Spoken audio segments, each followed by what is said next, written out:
All right. What is up, guys? It's Halsey Schider with the Helicopter Podcast. And as always, I'm super excited to be here. Big thanks to our partners over at MHM Publishing and the Vertical Helicasts platform. If you haven't checked out Vertical Helicasts yet, I highly recommend you do. It's my podcast and two other amazing podcasts, The Hangar Z and The Real Rescue.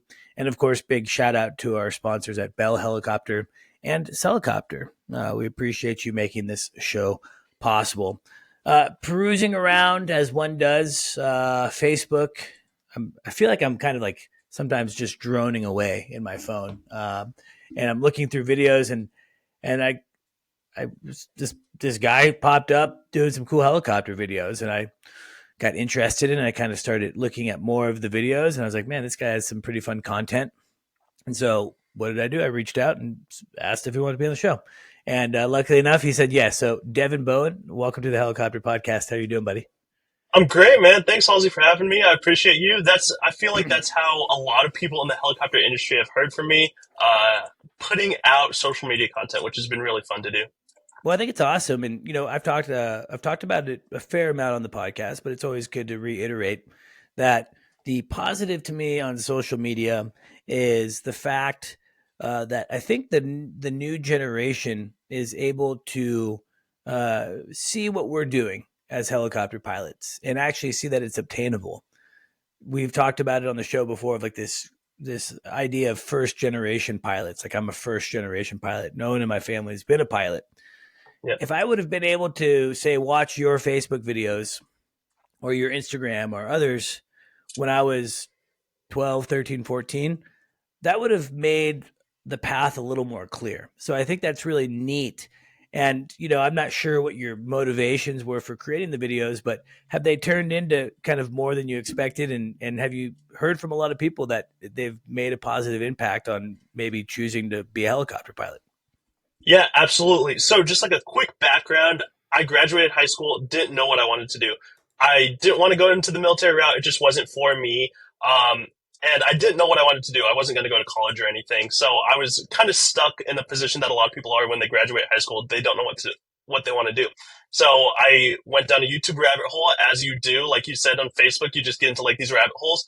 And I got on the helicopter side of YouTube, and I was watching a bunch of helicopter videos. Started with like Becky and Chris. Chris is a doctor who also flies a Robinson R-44, and they would do all these cool helicopter adventures. And then there's this lady, I forgot her name, I think out in Oregon or Washington, and she did like cherry drying. And so I started watching all these like helicopter videos, and pretty quickly I decided this is a great way that I can enjoy my life, make money. So I went to Mauna Loa Helicopters, and I went to flight school. All that to say, the reason why I started social media and YouTube is to repay that. All those people that put up YouTube videos that like showed me what this life could be like, how cool helicopters are, I wanted to repay that. So I said, I'm going to go on YouTube and try to explain what it's like, how to become a helicopter pilot, the coolness about it, the dangers about it, and just kind of repay this awesome career that I've had by showing what it is to more people. Yeah, it's really interesting. I mean, so I have 12 years on you. You make me feel like an Yeah. old man. So, I mean, you're kind of in the position that I was just talking about.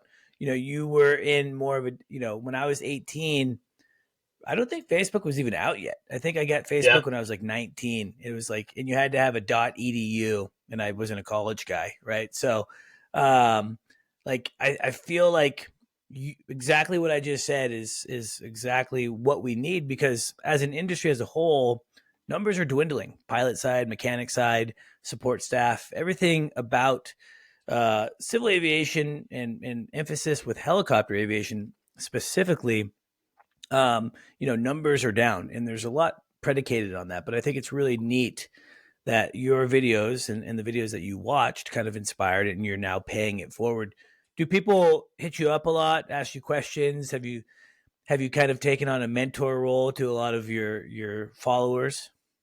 Yeah, it's really interesting that you asked that mentor question. And as like the the weird thing about aviation and like aviation in America is if you go the civilian route, you get all of your ratings, and then you can become a CFI when you have like technically the experience, but you really don't. And I felt that with this YouTube channel. It's like, yes, I've been through the process and I've got like my CFI, but I'm still like a pretty young guy and very green in the industry. I don't know much, but I have been able to like help people and answer their questions. Starting from nothing to even being a CFI, you have got a lot of knowledge and you've got a lot of information that you can share. And I've been able to do that.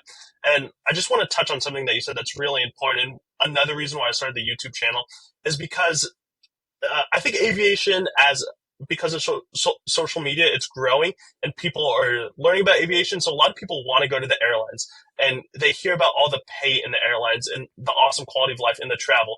So the airlines and fixed wing aviation, that's getting blown up. And I think that's very popular. And that's a good thing because we need that as like a society. But the helicopter side is not being like as promoted. And like you said, the numbers are dwindling. So I wanted to like show the awesomeness of this job, the awesomeness of the quality of life, the incredible pay that can be achieved. Um, Start to promote the good parts about the helicopter industry that sometimes people don't talk about. Yeah, no, I think it's awesome. And, it's just a way for people to vicariously live. That's what social media is, right? Vicariously Yeah, living through, someone else. And when you're doing it in a way that's informative and can help someone, I think that's really neat. There's a lot of trash on yeah, social media, where it's like, hey, look how awesome I am in this cool place I'm at. And it's all kind of smoke and mirrors, and it's just kind of clickbait. But to actually provide or produce content that's meaningful and can actually move the industry in a direction of forward, I think is great. I would say that fixed wing make a lot more sense to people, right? Because from an early age, most people have been on an airplane. Every once in a while, you meet that kind of odd person. No offense if this is you listening, but they're like 40 years old and they've never been on an airplane. Like that's rare. So I think from the very get go, I mean, I was on an airplane at age, I don't know, I was probably a baby. And then I think my yeah, earliest memory, I was 4 or 5. And so it makes more sense like, airplanes, I can maybe have a career in that, and it's just so much part of our society. So I think just by and large, that's a big factor. And recently, this last few years, is yes, there's people coming into the airlines, but on the same token, there's a lot of old codgers that are hitting their retirement age. And because of that, the airlines are dwindling in numbers. And what's an easy solution to that? Well, go to the helicopter side that doesn't pay as well, offer them free airplane training, and give them a guaranteed job. And then you actually start to see a mass exodus of helicopters, and it's kind of evened out. There was like a giant exodus. I exited. I got hired at Envoy to fly airplanes. To me, it seemed like a better long term career opportunity. I ended up realizing that for me that was not the best idea, so I never went anywhere with it. But I think what that's done is there's some positive. It's increased pay. The air medical pay from 3 years ago compared to now is drastically changed. So I mean, I think there's yeah. good results of that. And I think you're exactly right. If people can watch videos of you, a 23-year-old dude, super young, congrats on already being where you're at. Thank you. I Um, appreciate it. they they can maybe realize that helicopters are obtainable and it's something that they can do. And let's look, maybe we're biased here, but helicopters are a lot more fun than flying airplanes. They're So In terms of like pure aviation, helicopters are way more fun.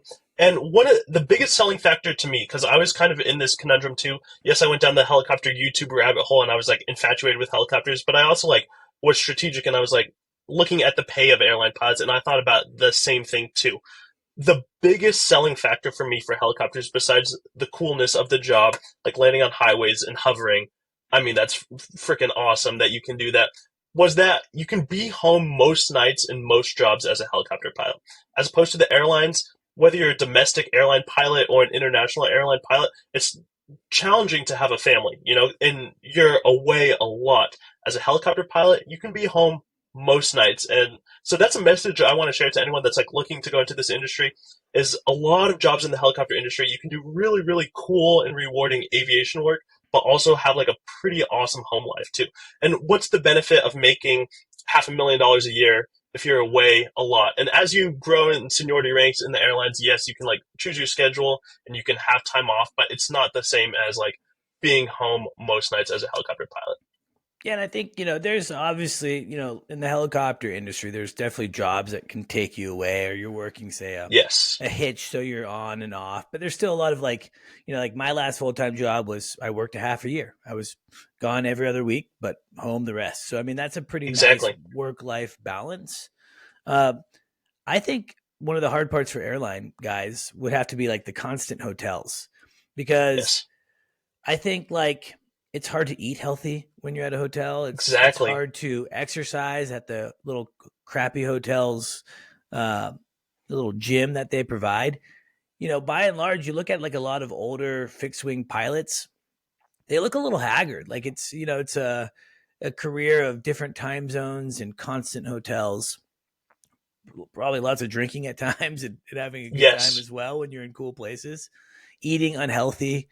I think it's just it's night and day compared to like helicopters. And we just had I think it was last week's show, Brad Isaacs was on the show, utility guy. He's doing super cool stuff, and it's like that's flying, right?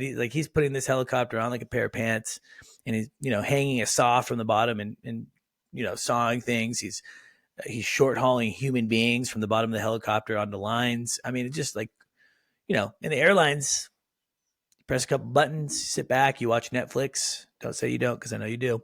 And, and you do your thing. So, I think helicopters by and large are a really good time. So 23 years old, you kind of stumbled into helicopters after high school by, again, as we talked about, kind of going down a social media rabbit hole for the right reasons. What was some of the beginning research, or how did you kind of determine where you ended up going to school? I know that you have a lot of Cabri time, but did you learn in the Cabri, or did you go to kind of a more Robinson specific flight school? Yeah, so I went down the helicopter YouTube rabbit hole and I determined that this is the decision I want to take. So next it's like execution. How do I make this happen? How do I choose a school that I want that will accept me? And in my position, which is what a lot of people find and a lot of people specifically reach out to me about, is how do I finance this? It's super expensive. Helicopters are inherently expensive. Flight school is expensive. How do I do this? So the only place I was able to go, there were a couple options, but the best place that fit me that I was able to go and get financing, which was the key, was Mauna Loa Helicopters. The way I did it is Mauna Loa Helicopters is like um, a program that works with the government, and you can get a student loan for that, just like you would to go get your undergrad or just go to college in general. So I went to Mauna Loa, got a federal student loan, and I went in Mauna Loa. They do all the Robinson stuff. So R-22s primary for your private and your commercial, some of your instrument too, and then I did like some 44 training, so I was authorized to like teach in the Robinson R44. So I did all my Robinson stuff to Hawaii, and then to answer your question, eventually after I got my CFI rating, I took a job in upstate New York doing some more Robinson stuff, and landed at a company called Beta Technologies, and I worked there as a Cabri instructor, um, as a helicopter flight instructor in the Cabri, and I did about 1,000 hours in the Cabri, and I love that platform. And we can talk more about that when you want. Yeah, no, I definitely want to touch on that and that experience. I think it's interesting, and I think I'm glad that you said this, and for our listeners out there, by and large, a lot of our listeners, at least based on the feedback that I get, are guys and gals that are trying to figure out how to make this work. And obviously, yes, helicopters are awesome. It's a rewarding, fun career, but there's definitely a cost of entry. So the first and foremost thing that I say is that it's okay to spend money when you're investing in yourself, right? Yeah. Helicopter flight school for me probably cost around $80,000 back in the day, and I took student loans out as well. And to me, I look at it like, well, there's some kids that go out and buy a 50, 60, $70,000 truck, right? And they finance it, and it's a depreciating liability. It's not propelling them forward. So I think overall, the cost sounds expensive, but ultimately it's a great investment in yourself. And I think Well, that and let me give you a little bit of math on that that I was able to justify to myself. So you said $80,000 whenever you went to school. My total cost of schooling was approximately $115,000, which is an insane amount. Like, no matter which way you square it, $115,000 is a ton of money. Like you said, some people go out and buy trucks. Some people go to college, which is a great thing to do to become educated. The points that convinced me is as soon as I finished school, I was immediately hireable. I had all of the qualifications I needed. Sure, I didn't have like all the qualifications for the super cool jobs, but I had a job. I had multiple job offers prior to finishing school. You know, if you get your CFI, especially your CF double I, so you have your instrument rating as well, a lot of flight schools are looking for that. So I had multiple job offers before finishing school. So that's like a pretty good determining factor that this might be a good career path. The biggest thing is, so I'm 3 years post grad, 3 years post leaving flight school, and my salary is almost at $100,000. There's not too many. I don't know. There's a couple jobs, but there's not a ton of jobs where you can go from being school and within 2 or 3 years being at nearly 100, pushing more $1,000. So yes, it's extremely expensive, and that's unfortunate, and that's a pretty difficult cost of entry, especially if you can't like get a loan. Coming up with that money is challenging and can take a lot of time. But pretty quickly, once you get through your ratings, you can be making a great amount of money, yeah, a no, decent amount of it's money. no, it's true. Yeah, I mean, you have more earnings potential sooner, and Yes. uh, and you have to play your cards right. I mean, it seems like you're a motivated dude. It seems like you're a go getter. You grab the bull by the Yeah. horn. I think it's a lot of individual. So good on you. Um, that's interesting that your loan was federal. That's lucky. Yeah. For our listeners out there that may not quite grasp that. So essentially, what Devin is saying is the United States government provided him a loan Yeah. for student training, and that's like very common of what you'll see at like going to University of Oregon or wherever you go. College. Mostly the loans that are offered to those types of students are federal. When I was going through helicopter flight school, by and large, I was unable to find any government subsidized loan programs. So I had to go the private lending route um, through a company called Sally Mae, and I don't know Yep. if it's not serviced by them anymore. And but essentially, the rate was fine. It's actually not fine anymore, and I've had to now buckle down and just pay off kind of the entire debt because it's just Yep. with rate hikes, it's been crazy. But there's no opportunities. Like recently, if you watch the news, I just heard 3 years there's been a pause on federal loan repayment at 0% interest, right? If you have a federal student loan, you could have taken advantage of that. If you have a private loan, there's no way to take advantage of things like that. They talked about, I think at one point, President Biden was talking about providing some debt relief on student loans. Well, that would have been applicable to a federal student loan, but not applicable to a private loan. So I think it's really cool Exactly. that you brought that up. And I didn't even really know that was a thing. So if you're out there and you're looking, I would highly recommend trying to find a school, in Devin's case, Mauna Loa, that uh, that has government subsidized loan options, because that's pretty neat. What was, I mean, the experience of flying in Hawaii sounds pretty awesome. Seems like a great place to live. I've actually never been to Hawaii. What is the training experience like in Hawaii?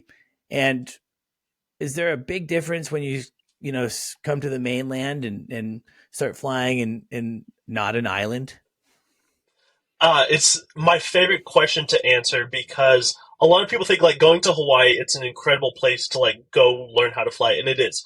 And I want to be careful how I say this. Mauna Loa is a wonderful school, and they gave me everything I needed. So there's no cons to Mauna Loa as a flight school. I loved Mauna Loa. Flying in Hawaii is cool and a good learning experience for certain reasons. It's very windy, so that's very challenging, and you learn pretty quickly how to get comfortable in strong winds. There's all Pretty much every day is a great flying day. You typically don't get like really low IFR conditions. It's pretty much always VFR, so you get to fly a lot. the biggest con with flying in Hawaii and where Mauna Loa's main headquarter flight school location is, it's on the Big Island of Hawaii at the Kona International Airport. There's not a lot of anything going on the Big Island. And when it comes to that, when you're thinking about aviation, an island is a pretty easy place to learn how to fly. If you get lost, you just keep going around the island. Or you just turn around and the airport is just on one side of the island. There's another airport on the other side and there's an airport on the top. It's extremely simple. So when I left Hawaii, because I kind of got island fever, it's like cabin fever when you're stuck in a cabin in a snowstorm and you can't leave. Island fever, it kind of feels like that. Once you're there for a while, you've explored everything. You can't really go and see anymore. So I was ready to leave. I came to New York, and my first day flight instructing, I got lost. I was not able to. I could not navigate back to the airport by myself, and that was like not like a panic-inducing situation. Obviously, I was able to figure it out with no problem. But it's kind of weird because like in Hawaii, it's like okay, there's land and ocean in a circle, very easy. In New York or upstate New York or anywhere landlocked like the rest of America, if you leave an airport, it's not necessarily super obvious how to get back to that airport without like GPS and navigational systems and doing your flight planning. So it was interesting coming to the mainland. The other thing about the mainland and just like a general statement about flying in America is I love general aviation in America and how many airports there are. Like, especially in like the Northeast, there are so many small little airports that you can fly into with FBOs and cool little buildings. General aviation in America is awesome. So that's a little tangent to answer your question. No, that's awesome. And yeah, I appreciate that. And again, it's no knock on Mauna Loa. I've heard great things and I have had a lot of friends go to Mauna Loa, but I've always been curious to hear that. I've never really got a good answer on kind of what it's like to train there versus what it's like coming back to the mainland. It's always there's obviously big differences. So I think that you answered that well. And to add on to one more thing, if anyone's out there thinking about Mauna Loa, like I said, the school's wonderful. A couple things to consider. The cost of living is very high. It's extremely high. So finding a place to live out there can be challenging. Now, Mauna Loa, I'm not exactly sure how their program is set up now, but they did offer some off-campus housing, which I took advantage of, which was really helpful. It was a bunch of flight students living in, they had multiple different houses. So, you were bunked up with someone else also in flight school. And that was a really great learning environment, to talk to other students and other pilots. And I sent you an email about kind of what I wanted to talk about. But one of the benefits of going to like a big school with a lot of students going through is you've got people to talk to. It's one thing to talk to your instructor, your chief pilot at your flight school, but it's another thing to talk to students. And like for two students to collaborate or a group of students to collaborate and work through how do these different aviation things work is really beneficial. So the side point was that Hawaii is pretty expensive. It's far away for family to visit. It's expensive for family to visit. You got all your ratings, you got your private, your commercial, and you want your family to come visit. It's pretty challenging out in Hawaii. So if you're thinking about going to Mauna Loa, do it. It's awesome. You will benefit immensely. But there are great other schools on the mainland as well. Nice. I want to talk a little bit about training and some of the points that you said, but first, a quick break to hear from Bell. Bell is proud to sponsor Vertical Helicasts and their vision to hold meaningful mission, safety, and best practice conversations in the helicopter industry. The lessons learned from these conversations will undoubtedly shape the future of both new and veteran helicopter operators. Yeah, I like that point that you said, and admittedly, it's been a while since I was at flight school. It's been a long time since I've been in that training environment. But I do remember at that time, I said essentially every person that I lived with while doing my training up at Hillsborough, I was usually, sharing a space with another student. And it was super beneficial because you're kind of going through it together. And I always also looked at it as like it's a free study session. I was not like your gold star student per se, Yeah. especially when it came to like the ground stuff. Like I wasn't like I was young and mature-ish, but not really. And so I took a lot of, I was lucky enough that a lot of the students that were at Hillsborough were kind of older. This was like a second career for them, or they had been in the military and they just had some years of life experience that I didn't have. And so because of that, they took school a little bit more seriously. And I was able to like work with them outside of school to help understand some of these concepts and vice versa. And then going into like the CFI portion, it was super helpful for me. I remember we had a big whiteboard in our house next to our ping pong table. Yep. We could move the beer cans over and we could, teach ground lessons to each other, sometimes while drinking beer. It's kind of fun, Yep. right? Make learning fun. And so, yeah, I think that's a really cool point. I live in Redmond, Oregon now, which is just outside of Bend. And I go to a coffee shop like daily. I do a couple hours of work there. And Hillsborough Aero Academy has a campus over here. And I'm always seeing that. All these kids are always coming over to the coffee shop and they got their FAR aim out, they got their sectional out. And, you can tell that, the group study is super effective. So I'm glad that you brought that point up. It's Yeah, it seems like interesting we to had pretty hear. universal experiences. I'm sure Hillsborough, SUU, Mauna Loa, a couple of the really big helicopter schools where a bunch of people are living together. It's really beneficial to just have someone to bounce ideas off of, and like you said, just like be drinking beer and talking about like the symmetry of lift. How the hell does this work? And maybe after 3 beers, it makes sense. Yeah, exactly. Or you're like, yeah, I'm just gonna drink 5 beers and forget about it for now. Yeah, exactly. I and not to mention too, and I don't know what your experience was like, but those guys and gals that I was creating those study relationships with in my Hillsborough days, those are guys and gals that have helped me as I've traversed through my helicopter career, and vice versa. I've helped those individuals get to different positions and different levels. Producer Zach, who's hiding in the corner here, um, we've helped each other. I've vouched for him to get jobs, and he's vouched for me to get jobs.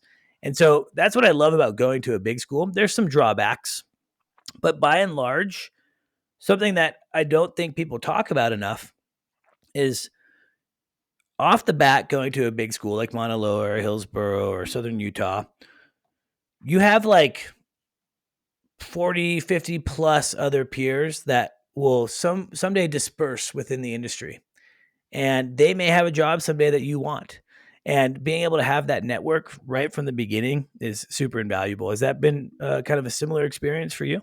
Absolutely. It's super valuable just to have that network. I've had the same benefit. I've been able to bring people from I went to flight school with to new jobs, and the same thing I've been brought up by people I went to flight school with. A point on that is it's really important, and this just as a general statement for any industry, is to be a good person and to treat people with respect, especially as a CFI. And this is like interesting. If you're a CFI and you're I won't cuss, but if you're a bad person and you don't care about your students and you're mean, that person, there's a pretty decent shot, might be your boss someday, or they might talk to your boss someday, or they could be the one that puts in a good word for you or a bad word. So, in general, be a good person, with everything in life, but especially in the helicopter industry, act and carry yourself with a little bit of respect, treat people how you want to be treated, and that will, it's very likely that that will pay dividends later on. Yeah, and it's really important, like another point with that is the helicopter industry is very small. So try to give yourself a good name. And people in the helicopter industry remember the people that are not good, and their names spread like wildfire. So if you're a Oh, good yeah. person, that helps you in the industry. If you're not, a lot of people are going to know about it. Goes back to the golden rule, man. Just treat people how you want to be treated.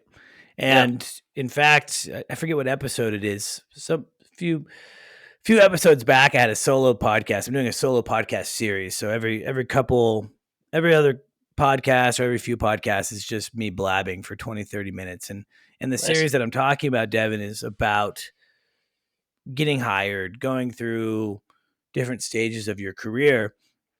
And my first episode on that series, I talked a lot about that. And actually, my experience of maybe not doing it correctly. I was 18. I knew everything. I was arrogant. I was cocky. I was entitled. I don't think I actually put my best foot forward on the early years of my career, or not say even career, but just flight training.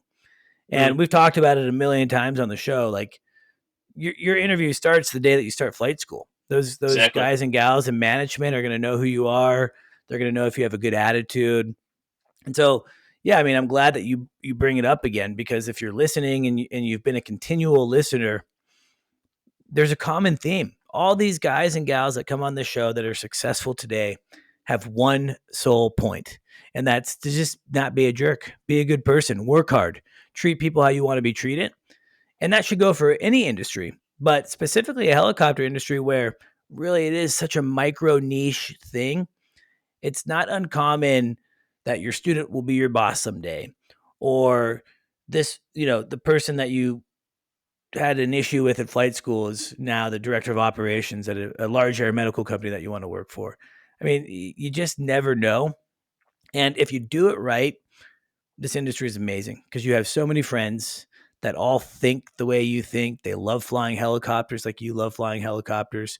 You fly helicopters all day. Like I was flying Yep. at Maverick with producer Zach, and we would fly all day, and then we would go to the bar or go to a restaurant or whatever, and we would just talk about flying all night. It's like what we love to do. So I think that's super rewarding. So you learned in Robinson product, but then you went over to Beta Air Technologies in Vermont. I've talked about it on the podcast before, so I'm not going to go hugely into it, but Beta Air Technologies is super cool. My experience was my buddy Ian, sales manager for my business, Helicopter. He was like, "Hey, you want to?" We were doing like we were going around the Northeast corridor and shaking hands and networking and whatnot. Hey, there's this company that's building this eVTOL. You want to go check them out? And I'm thinking we're going to walk into like this little dark hangar with some smart people, putting together some contraption. Little did I know, I felt like I walked into like, Tony Stark Laboratories of this amazing facility. And the thing that caught me was all the training aircraft. And I think at that time when I visited, they said they had like 15 or 16 full-time CFIs. And you were, if you're an employee there, you had the opportunity to go through airplane training, helicopter training. And with the helicopter, they used the Cabri. So how did you discover Beta Air? What was that like? What's the process of getting that kind of that first? Was that your first job, or did you? I guess you said you had another CFI job before that. Yeah, so immediately after leaving Hawaii, I took a job in upstate New York, just working at a relatively small flight school, flying in the Robinson R-22. I built up close to, I don't know, maybe 700 or 800 hours, and I was ready to look for something better and something that pays a little bit more. Like we said about connections in the industry, that's how I heard about Beta Air. There was a guy that worked there. He reached out to me and he said, "Hey, if you're looking for a new job, come up here." Beta Air, like you said, they're developing a really cool product. They give everyone flight training, which is really cool. Now, specifically about the Cabri, the reason they wanted to fly the Cabri, and for anyone that doesn't know, it's a small two-seater helicopter that uses a Lycoming O360 engine, just like a Robinson R-22. One of the biggest, I guess, the two biggest selling features of this helicopter is it has a third blade, and it becomes an articulated rotor system, and it has a fenestrant tail rotor. Um, Flying this helicopter was a huge step up from the Robinson. Everyone has the things they love about Robinsons and hate about Robinsons. Probably the number one thing that most people hate about Robinsons is the T-bar cyclic. And I got used to it. You get used to flying from the left and right seat using this T-bar cyclic. Once I got into the Cabri, the first thing I noticed that was like really interesting was like, holy crap, this feels like a real helicopter because there's a cyclic between your legs where it should be. It felt like a real helicopter. I love the Cabri. I think it is by far the greatest training platform that exists. The Schweitzer 300 is really great. The Enstrom's great, and Robinsons are also great. But the Cabri takes it to a different level. Like I said, it has the same engine as a Robinson R-22, the O360.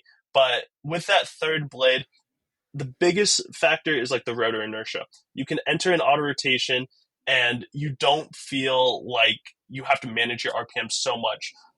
An interesting point about it is if you chop the throttle, your RPMs don't decay immediately. As a CFI, when I send my students out on a solo, I want to know that there's a little bit of buffer for them to have that thought like, oh crap, something's wrong. Oh crap, my engine failed, and then get the collective down.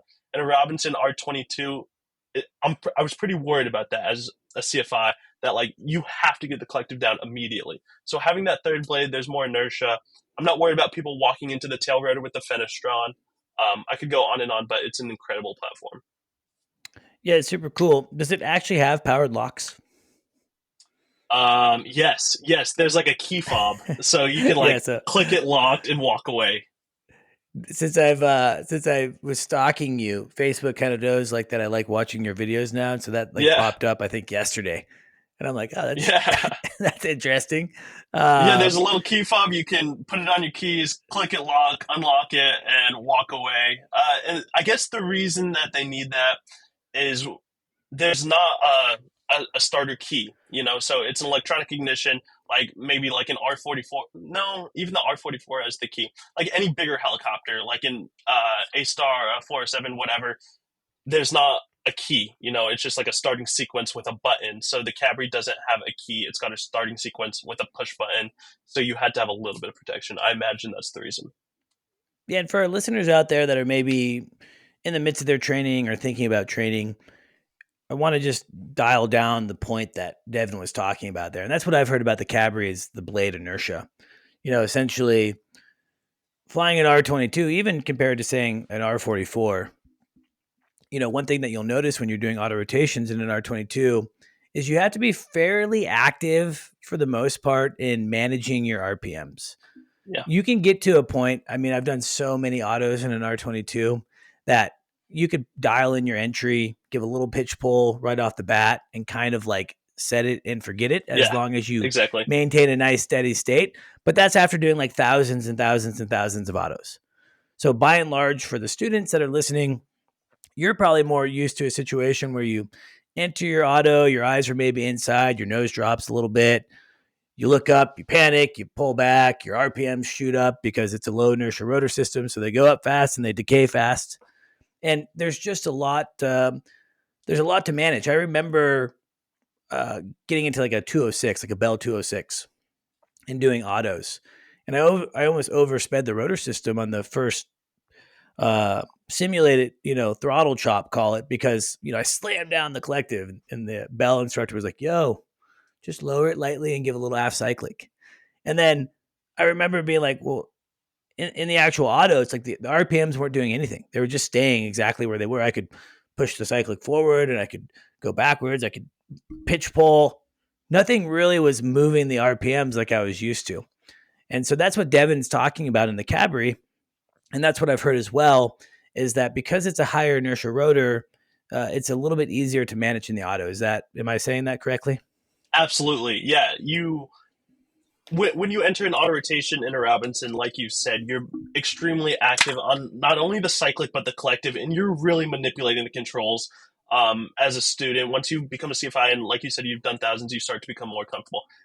When I taught people how to do auto rotations in the Cabri, pretty immediately they were like pretty decent at them, to the point where I felt comfortable with them if they actually had an engine failure. You lower the collective and you're really not as worried about RPMs. You'll glance, and of course I teach them their scans and their flows and make sure you're paying attention to your RPM because it's the most important thing. But I'm not worried so much that it's going to decay or shoot up super high.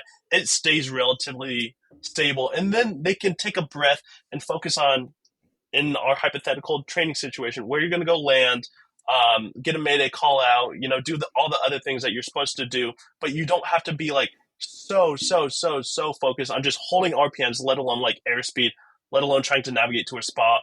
So students were much easier, that they were able to more quickly understand auto rotations. It's also like a very stable platform, those three blades. And just a side point, as like a Robinson student, I went to the Robinson factory training course, so you learn and you get to do more cool stuff with the Robinson. I also did that with the Cabri, and I learned some really great things at that course. In the Robinson R22, I always felt very uncomfortable doing full downs. You could do them, and yes, it would work, obviously, but it always felt uncomfortable and sketchy.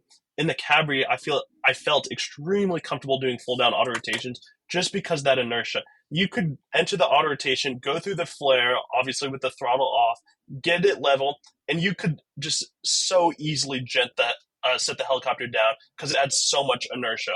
So teaching students full down auto rotations, I felt more comfortable as a CFI, and they could really understand what it felt like to go all the way down to the ground and the entire learning experience was much better in the Cabri than it was in an R22.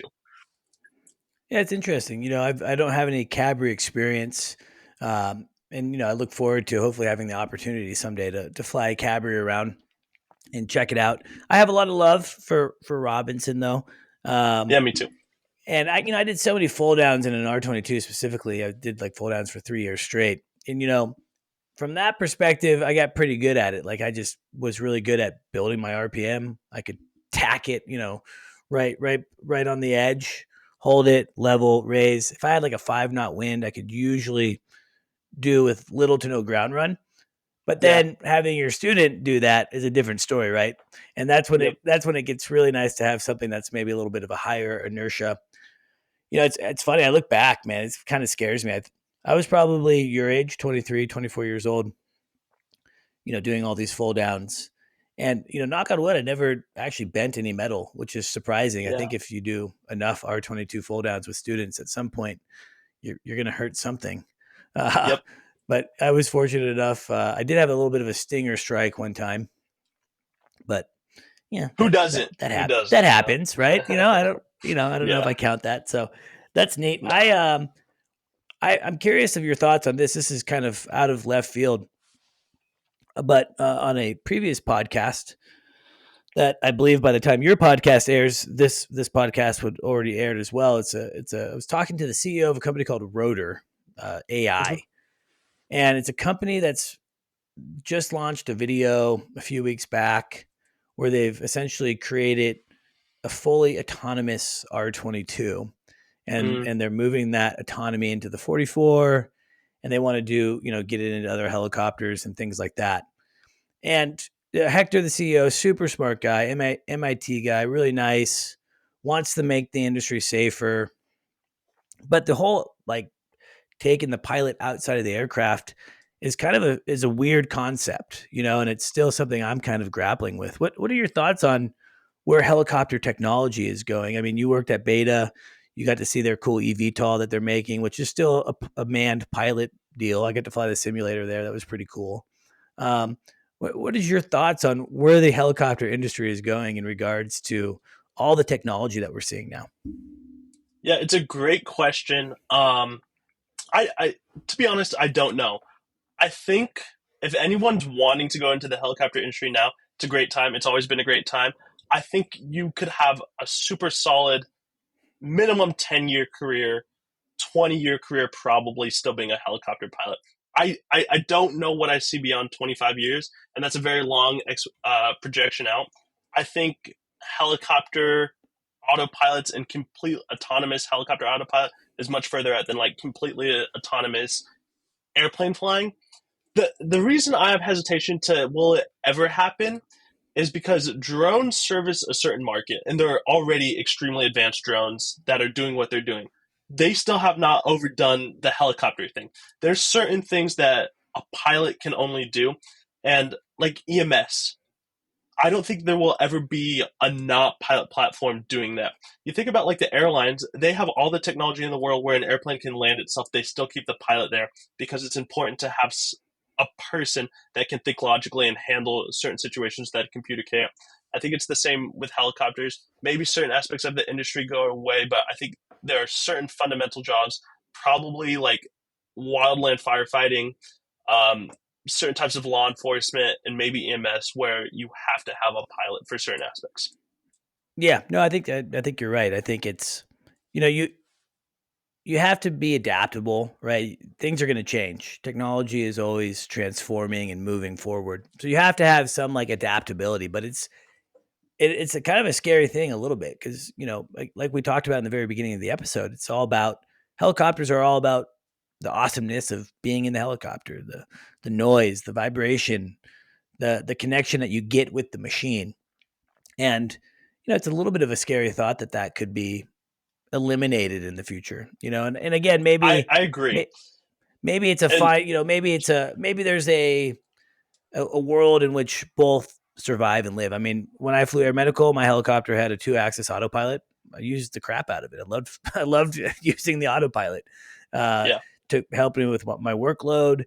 it was a nice tool to have. But then there was a lot of times where I'd turn the autopilot off and hand fly the aircraft because I enjoy doing that. So I think that there's maybe a kind of a mixture of the two. Before we go on, though, we got to take one more sponsor call.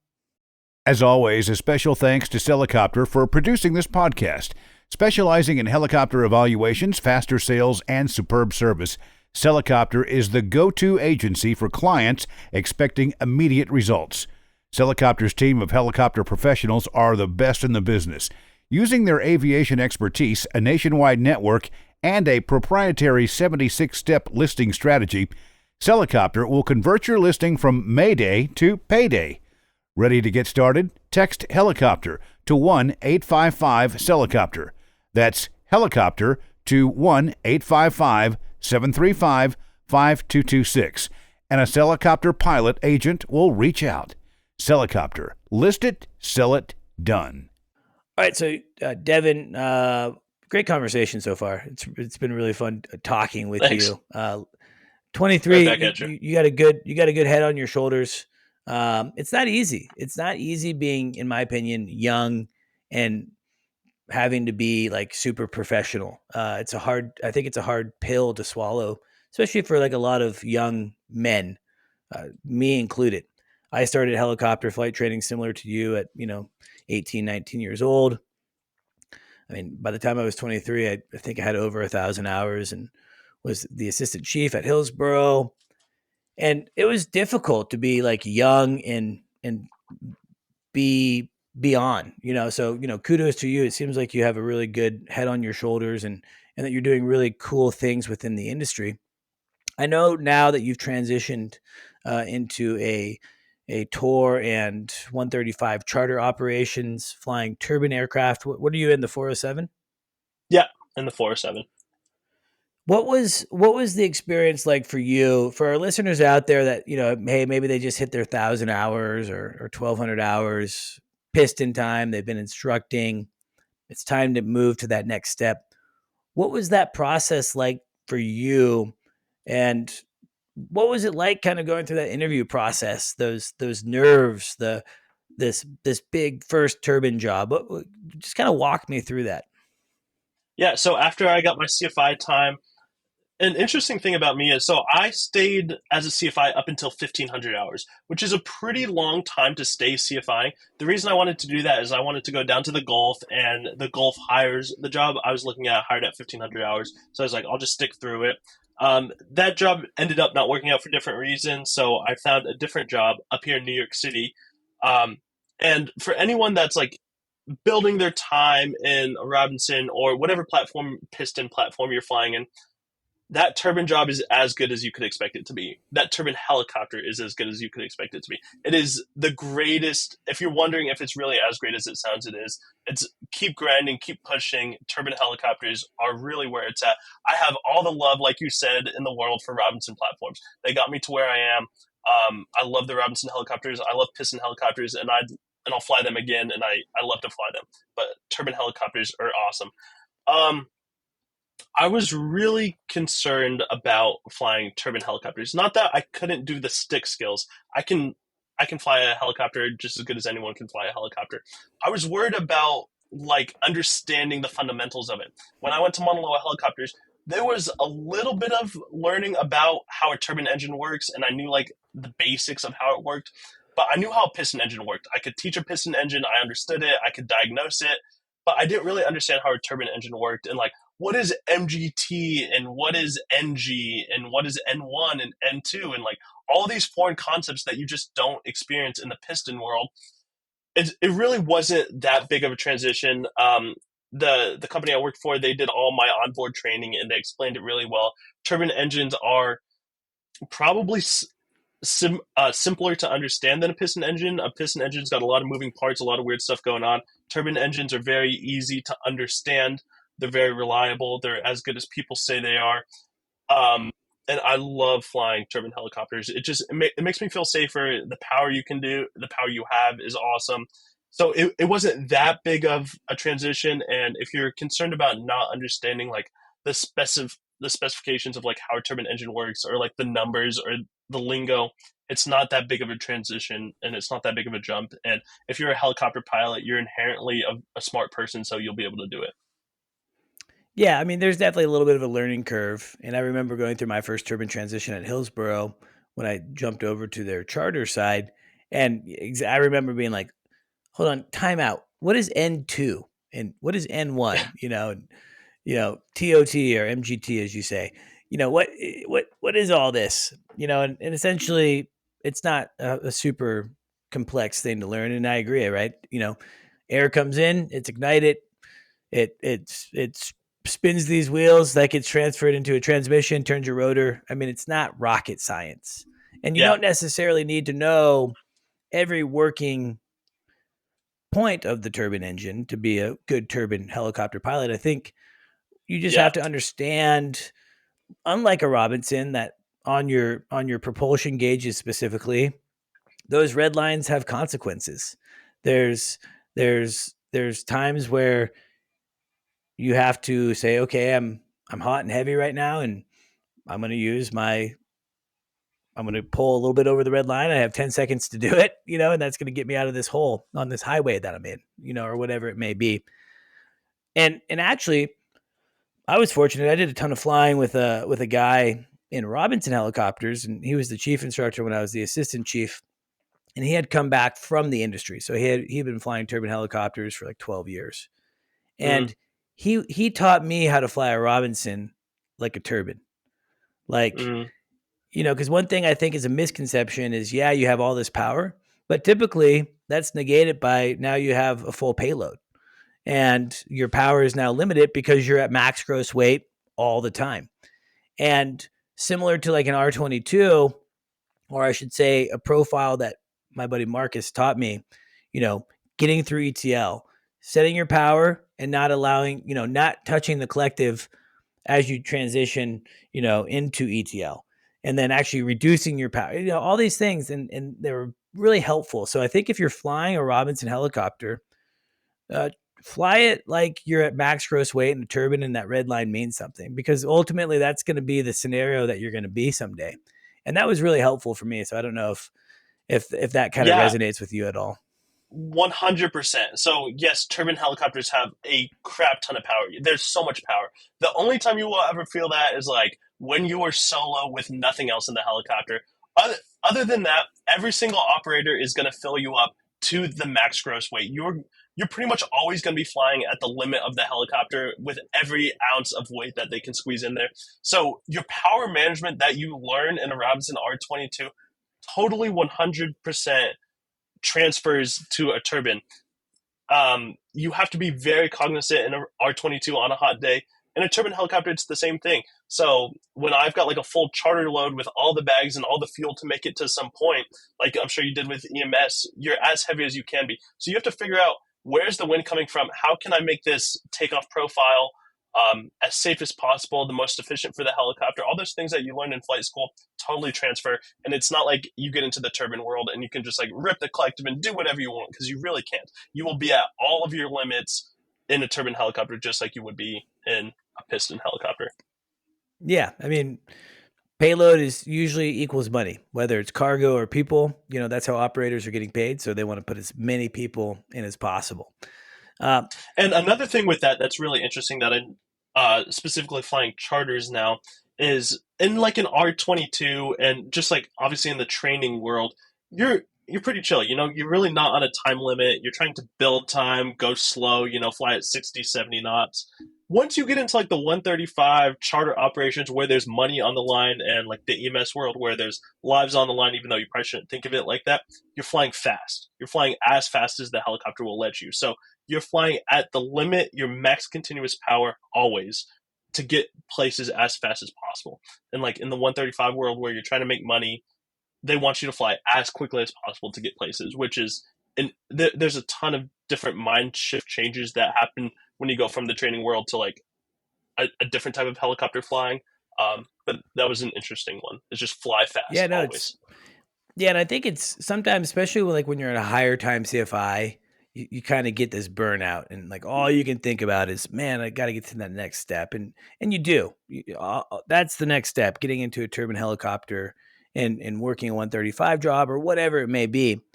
But one thing that you will miss is the anonymity, the freedom of being a flight instructor. When you fly a charter, you're flying a charter to the location where the paying client wants to go.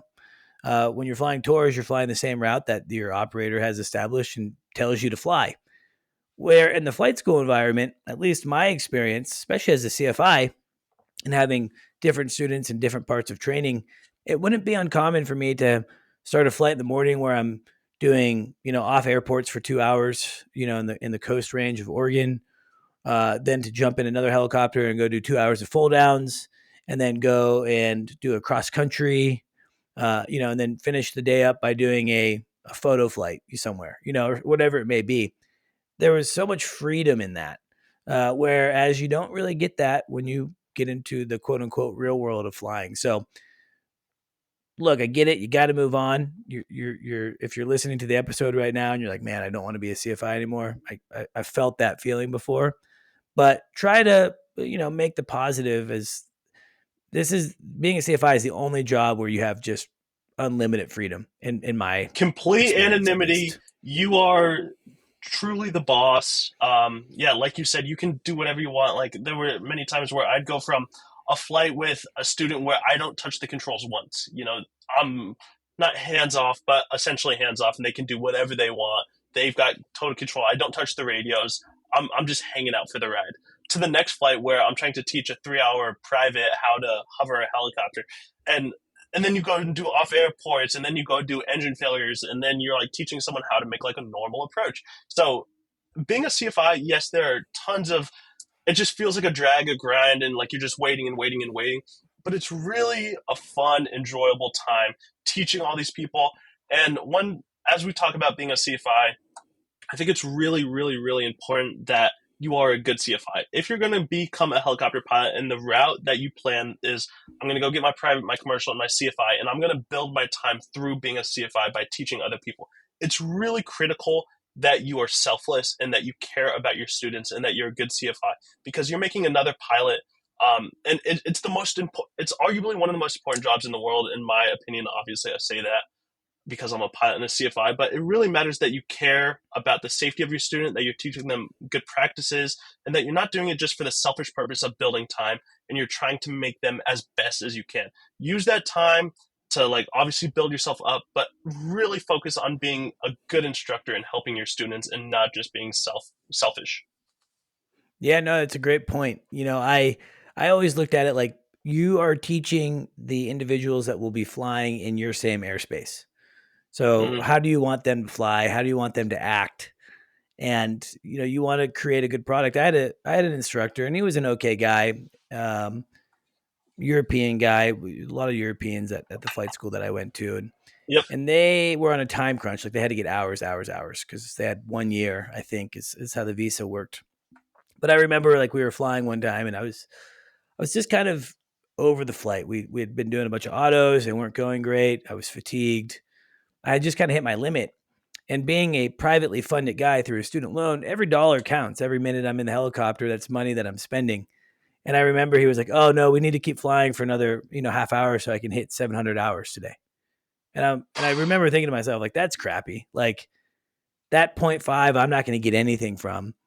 And this is just strictly so you can have this, achievement. So don't be that guy, because I think that's kind of you're kind of being a tool, in my opinion. Exactly, and yeah, and that puts a stain on the student. And as a CFI, you need to know the limit of your student. Obviously, you're taught that when you're a CFI, is like how to know the limit of your student, but you really need to and have the best interest of your student at heart before yourself. It's like being a teacher, being a really good teacher, like in elementary school. Being selfless at the core and providing for the student and keeping them safe and keeping yourself safe.